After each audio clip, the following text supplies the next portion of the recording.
Creating a life that is authentic, bold, and purposeful takes audacity. It takes disruption. That is what it means to be a professional troublemaker.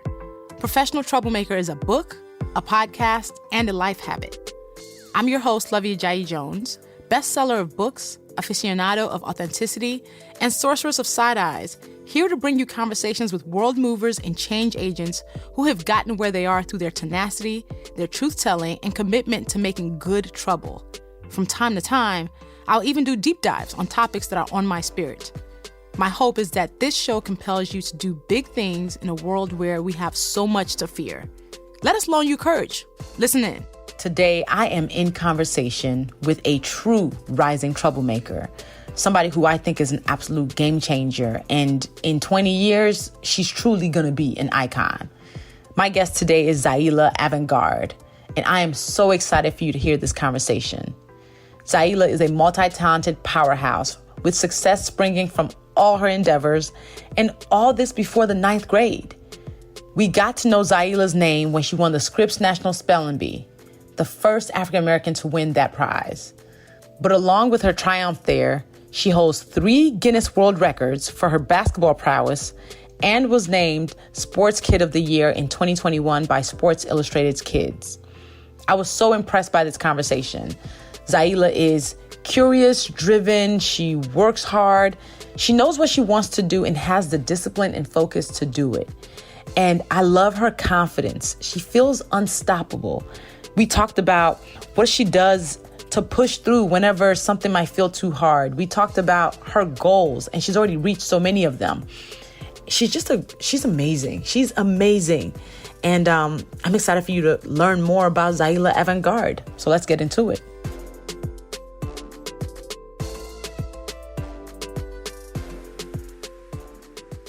All right, so usually I ask my guests on this podcast what they wanted to be when they were growing up. But in your case, I'm going to ask you, what do you want to be when you do grow up? Okay, what do I want to be when I grow up? Yes. That's a pretty, it has an expansive answer. My first thing, I would probably want to be an NBA head coach and or work for NASA. I love the ranges. Okay, so tell me about the head coaching of it all. The reason that I want to go into be an NBA head coach is simply because I'm afraid that if I do that, I might actually be the first one. That's the first thing, like just kind of break that barrier that there definitely is right now, even though I hope somebody does it before me. And also, I just, being it's basketball, and I love the idea of coaching and helping. Just being the coach of an NBA team, like that's just a dream of mine. What is your favorite team? My favorite team right now, the Brooklyn Nets. Yeah, because I like them because Kevin Durant is there and Kyrie Irving, and when James Harden was there, because of that too. Got you. And then you want to work for NASA as your second wish. Tell me more about that. I want to work for NASA kind of just because it's like the next frontier for me. Like NASA, like space is the kind of the final frontier, and so I want to be at the front of moving us ahead. And also, it's just a dream I've had for a very long time, in some form or another, of working for NASA because I've always been fascinated by what's up there and that there. That is incredible. I love how varied those things are. And I think you're already a history maker. I mean, you already are in like 2 different ways, but in a trailblazer. And we really got to know your name when you won the Scripps National Spelling Bee. And you also happened to be the first African-American person to win the bee. How did it feel to win? Did you know you were going to win? Did you just have that conviction? I'm not going to say that I knew it in my soul that I was going to win, but I definitely felt like there was a good chance of it happening because of how long and extensively I worked at training for spelling. I definitely felt like it was a good possibility. But at the same time, I don't want to discount my fellow spellers because they've also been working very hard for a very long time. So I definitely felt like there was a good chance I was going to win. How did you practice? What was your preparation for that spelling bee? My preparation was I used a program called Spell Pundit, which is like a program that all the top spellers have mostly. And it's like this really neat program that gives you that has like basically all the words that are high likelihood to show up in a spelling bee. And also I had a tutor. How many hours a week were you dedicating to it? A week? I tend to do about 13,000 words a day. Which would take me about 7 hours. So I would say that's 49 hours. Or 15. You were practicing spelling for 49 hours every week? Yeah. For how many weeks? How many months? Months? I was actually only spelling. It took me a while to ramp up to that, but altogether I was only spelling for 2 years, which is really short compared to like other spellers who they'll like be studying for like a decade literally. That is significant. You were spending work days. So you went to school, you'd come home, and then you spent 7 hours studying. Yeah, I was homeschooled. Yeah. This is incredible. So for you, was it a passion? Like, how did you get started with spelling as like a sport? Because you basically turned it into a sport. I got into it simply because I have a love of words. Like since I was like, even before I knew how to read, I loved books. And like, I just look at the books and look at what I know now are words and I just look at them. So I've always just really loved words. I was always a big dictionary diver and stuff. So spelling just kind of came as, hey, this is a perfect way for me to do something that I love. I mean, wow. So you're also an elite basketball player and world record holder in dribbling. When did you start playing basketball? And how did you go, I'm going to pursue the world record? I started playing when I was 5. And the way I got a record was just I wanted to get a record simply because for my 8th birthday, I got the Guinness World Record book. And so kind of looking through it, I was kind of like, this is something that I want to do. And I don't remember like any specific record I saw, but just the general idea of it was like, I've got to do this. I got to get in this book. So that's kind of how fast forward until when I was 13. For my 13th birthday, actually, that's kind of how I got into trying to get a record just because I wanted to be in the book. And now I am. So that's kind of the happy ending. So that's amazing. So you were spelling and then also, I'm sure you were also practicing a lot for basketball. Yeah. I do. Yes. How many hours are in your day? 25. So you would then basically, how did you create your time management? Because now I'm curious, like you keep going into these deep moments of study for the things that you love. So tell me how your day goes. How did you create space and time for this? So the thing is that I'm homeschooled. So that means I have a slightly different schedule. I do 6 hours of school a day, but I do it 6 days a week all year round. And so that I'm doing more school obviously than most people. So most people throughout the year. So what happened is that I had 6 hours, but per day is a bit less, especially since I also don't have to commute and the getting dressed and all that stuff. So 6 hours a day of schoolwork. And then I do like my 7 or so hours for however long it took for me to do 13,000 words. Mm-hmm. And then basketball was downsized a little bit, obviously, because I do have to sleep, eat, do right. that stuff. Right. So that was only about 2-3 hours of my day that I would be doing basketball stuff during that period. It's just time management. It is time management and discipline and focus. So for the days where you're like, I don't feel like doing it, what pushed you through saying, I still have to get to this 13,000 words? Just the idea of knowing what I wanted. Like I had like the screen, like the backdrop of my computer when I was studying was actually like a picture of the Octo Champs, who were 8 people who won the Scripps National Spelling Bee the previous year, all looking at the trophy. And so I would use that kind of like my motivator, like, this is what I want. And even if I'm on the 9,000th word, and I'm like, I really just want to go to sleep, I look at that picture and I go the extra mile and I do it. Even if I'm having a moment where I'm just a bit tired, like I just don't want to go anymore. So you use the picture to remind you of what the goal is. Yes. And then what about for basketball? What did you use? Was it just a book? For basketball, for basketball, I never really, when I do have periods of just being tired, like basketball is more physically tired. Like with spelling, you can get a bit more just mentally tired, like you're focused in and sometimes it's just tiring. But basketball, you're physically tired. So typically I just catch my breath, and I never really had moments really where I don't have moments where I don't want to do anything. I just have moments where I'm tired, and that makes me want to stop momentarily. Got it. So your focus, your discipline, have you always been this focused and disciplined? The official story is yes. The unofficial story is no.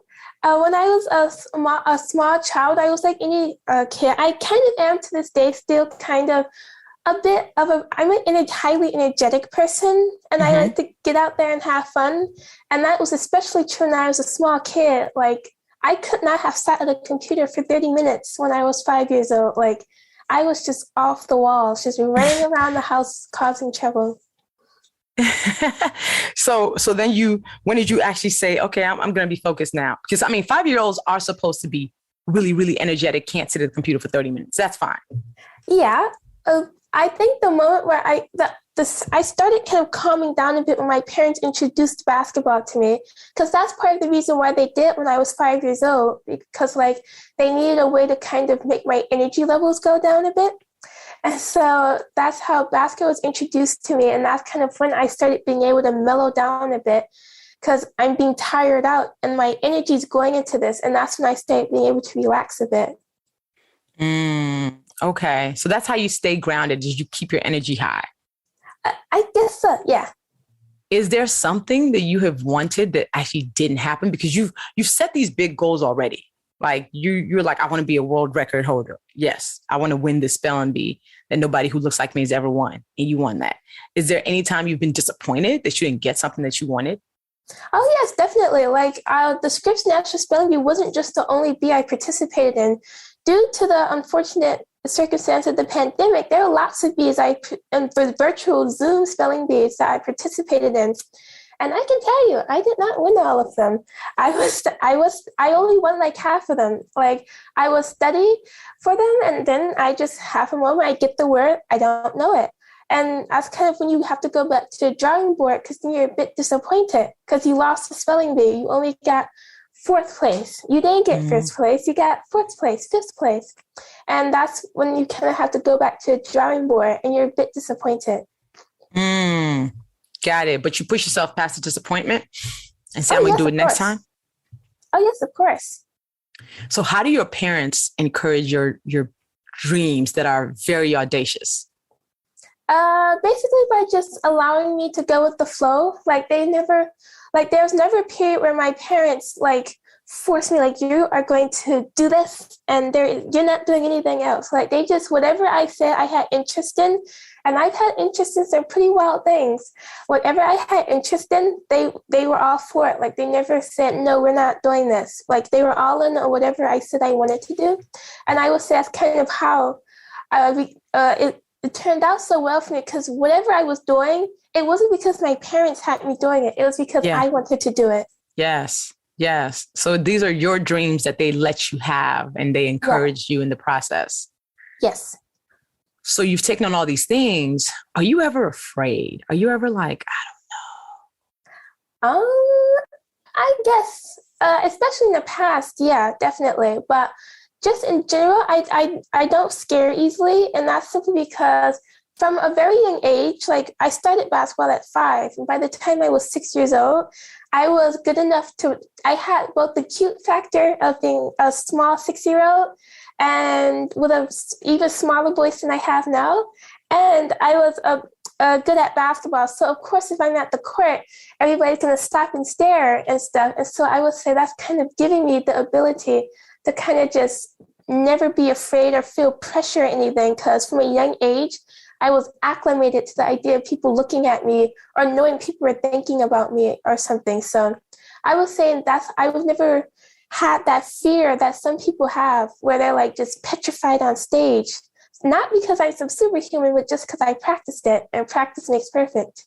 Oh, I love that. That is a great point. And I think it's really good to hear coming from somebody as young as you, because oftentimes we get our confidence taken out of us very, very early. So for me, I'm affirmed by the confidence that you walk with. I'm affirmed by the fact that you're like, no, I got this because I actually practice. You put in the work, which is important. So like, do you hang with a group of friends who also like you? What are your friends like? Who supports you? Who's your squad? My squad is actually mostly my family, but I have a big family, so I have a pretty big squad. The friends I have on my basketball teams and stuff, the friends I have, they're generally more like me, which means that they're bookish and stuff. Like I don't really like. I'm sure sometimes you see the types the wilder types of girls, like the girls who aren't so bookish and stuff. But I look at them, I say hi to them, but I hang with the girls who are the good students and stuff, and the ones who would probably rather be in the book than be doing at a party or something. That's typically who I hang out with. That is great. From one nerd to another, affirmed. Because listen, the ones who'd rather be in the books at this point, they grow up to be really interesting adults. They grow up to be really interesting people because they get to like escape into these worlds. I'm also a nerd in that way. So what is your advice like that you would give to young people who might be afraid to try something new or something that might feel big or slightly unattainable? I would just say go for it. Like that's like my motto is just that short phrase, just go for it. Whatever it is, I don't need to hear what if you want to be a rugby player or handball player, whatever it is that you want to do, just go for it. Like no holds barred, because if you go halfway and you're going to get halfway results, Leon. So just go all in, and whatever happens. Just work at it, and you will get good results. Go whole into it, not half. Yeah. So do you consider yourself a role model?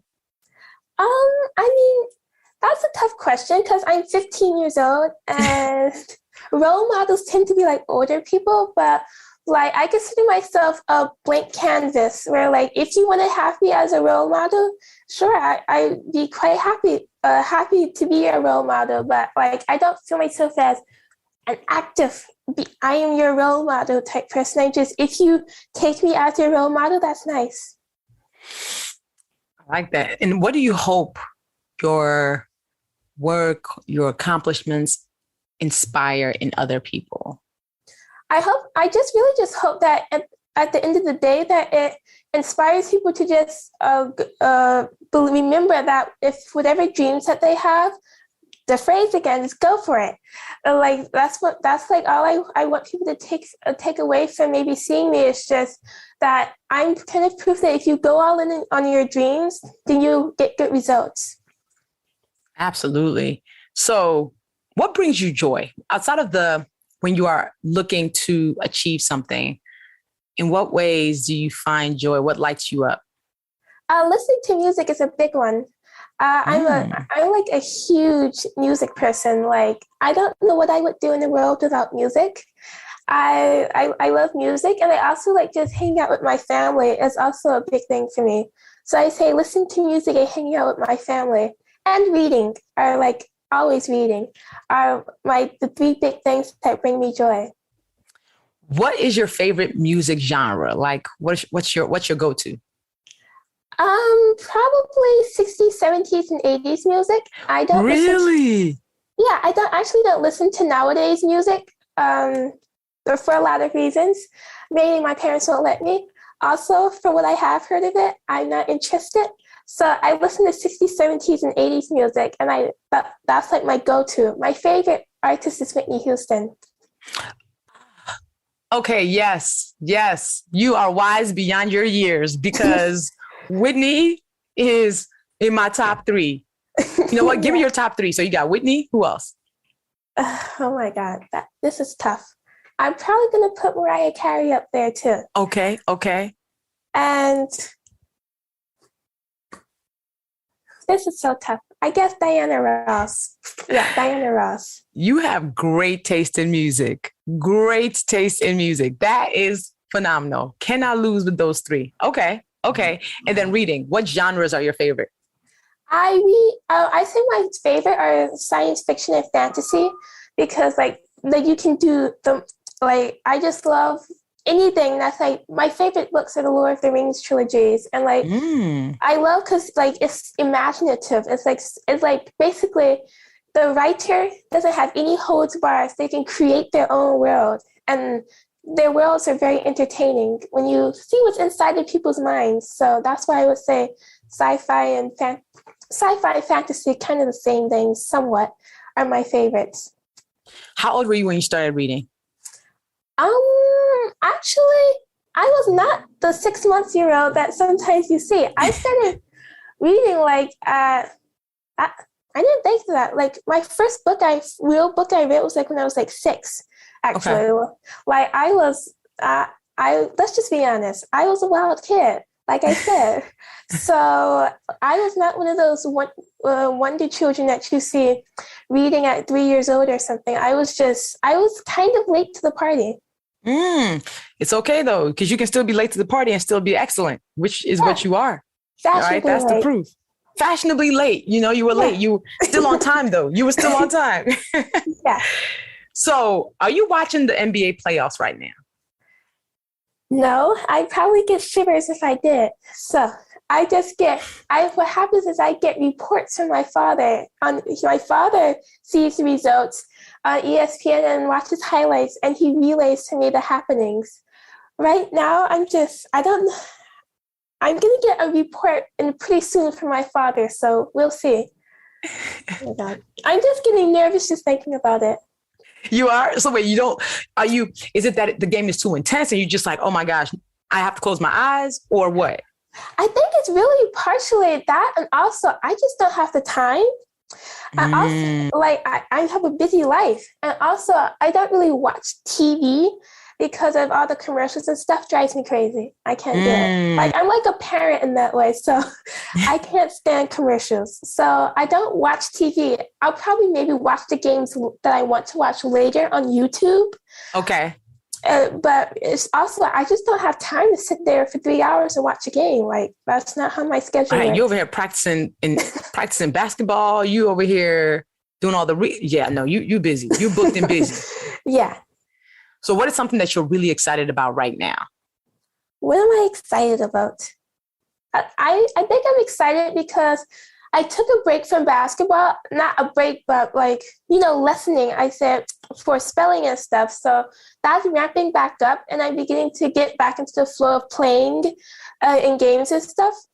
Between the pandemic and stuff, that wasn't pandemic and spelling, that wasn't happening. So now I'm getting back into play, and that's what I would say is exciting for me. I love it. So where do you find the courage to constantly go for it? What is the driving force for you? I would say the driving force is kind of just, I have many, but the big one for me is just knowledge of who and what I am. And like I'm an African-American female. I gotta work 3 times as hard and stuff. And so I remember that, like, I can't, whenever I want to take a break, I have to remember I can't afford to take a break. And also, like, that just gives me the strength because I have so many of these role models, like Katherine Johnson, like all the hidden figures and people who I remember. And also, just being a female, just in general, for me is really important for me. Like, I feel like I have to represent as well. I have to remember to work hard because people are looking at me like I'm being looked at, and I'm a young African-American female out there. And many people might get their visions of who we are just from what they see in me or something. So I have to remember to always be my best. That's powerful. That's powerful. So what is something that people would be surprised to know about you? I don't know. Are you an introvert or extrovert? I'm an extrovert with a timer. What that means is that I'm like Cinderella. And the fact that I will be your best friend for like 2 or so hours, I'm good. But I get to a point where I'm like, oh, it's time for me to go home. And is that? And so I'm like an extrovert, but I need time to get back home and just recuperate, take a break from people, do yoga, do something like just to recharge. Yes. So I might shock you. I think you're actually an introvert. Okay. You are a social introvert. So what that means is ultimately the introvert and the extrovert of it all is how we receive energy and give energy. So extroverts are people who they might be tired when they're at home, but then they go out and just being around people gives them energy. So they're like, yes, I'm ready. Introverts have energy by ourselves. And then when we go out, we give energy to people. So then we're drained by the end of it. And we're like, I'm going to go home and go sit in the corner. Okay. So you might be an introvert who just happens to be social, which is kind of what I am. Like people always get surprised when I say I'm an introvert because they're like, no, but you're like not shy. And I'm like, it's not about being shy. It's about I give my energy and then like people drain me and I have to go recharge. Okay. I think that's my new catchphrase now. I'm a social introvert. You're a social introvert. Yes. So, and that also means you're usually self-motivated. It means that whatever's happening around you, you might not really be affected by what people are thinking. You're like, no, my drive is within me, not necessarily from other people. So it's great. I think a lot of people who are avid readers are introverts because we love seeing other worlds in our heads and we love escaping into other worlds. We'd rather do that than be at like a party. Yeah, definitely. Any day. I go every day, 100 days out of 100 days. I'm staying home. So you are definitely the social introvert. Amen. So self-care is important to me. What are the hobbies outside of reading? Do you ever, do you go for runs? Like, what do you do to recharge your batteries? You already mentioned yoga. What else? I actually just got into that actually it's sort of part of a rehab thing I was doing for an injury I have that I'm doing it. And now I find that I just like it. So I think I'd be doing more of it. And also my big thing is taking baths. Ask anybody, like in my family, nobody wants to take showers after me because what happens is that I use all the hot water. And so that's like a big thing for me, like just taking like you're in the steam and it's just so recharging. Like it's like almost like a magic machine. I can be down in the dumps, not feeling too good. Yeah. I was just out hanging out with people for 12 hours. Like or something, like I need a break. I go into the bath, I come out, it's a new day. Like I'm all good. So I would say that's like one of my big recharge things, just taking a shower. So give me tips on yoga. I keep being like, I'm going to try it. I mean, I'm like a beginner. I'm like the beginner. I don't know. Like, I don't feel like I didn't have any blockages or anything that I was uncertain about when I was getting into it. It's just before one, the stuff was like really stretching. Like you're not going to look like the pictures at first because I'm like looking at stuff and I'm looking at myself and I'm looking at the pictures and it's like, I don't look this good. It's fine because you'll get better at it. I'm already seeing some improvement because I was pretty bad when I started. So I would just say just go for it. We're back to that again. I'm going to try it. I tried it one time and I think I got like halfway through and I was like, I'm bored. So I got to try it again. I was bored. I don't know why. I did it one time. I think it was like 4 years ago, but I said I was going to try it again and hopefully like feel the effects people say, because I'm probably going to be terrible at it. And I also don't like being bad at something. Oh, Lord, who are you telling me? Yeah, I was like, I do not like being bad at something. So I'm like, I know I'm terrible at this right now. So I got to push myself past the whole thing. Like, yes, you can still be bad at it, but keep practicing it. So I got to figure that out. You might be inspiring me for real to go for it. Like, I'm going to try yoga. I'm going to try it. I'm going to try it. So when you hear Rising Troublemaker, what does it bring up for you? What does it mean to you to cause good trouble? The idea of causing good trouble is like really important for me. Like that, I never thought of it like causing good trouble, but definitely like, for me, that doesn't mean like going in and being a vocal, like I'm not going vocally advocating and stuff, but for me, it's just being the best me and letting people see that. Like it's not quite my personality to be going out there and holding up the signs and stuff. but I'll just be the person who's just in the background, just, hi there, just being excellent. And just people just seeing that and maybe getting inspiration from that. Like, for me, that's enough for me. That's my good trouble.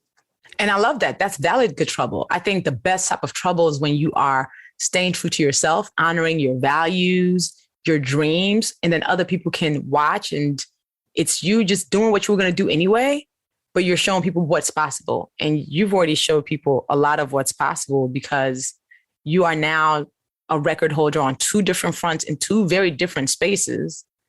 And whatever new dreams you come up with, I'm excited to see. You've already done so much at 15 that if you were like, you know what, I'm going to take it easy for some time, nobody would blame you.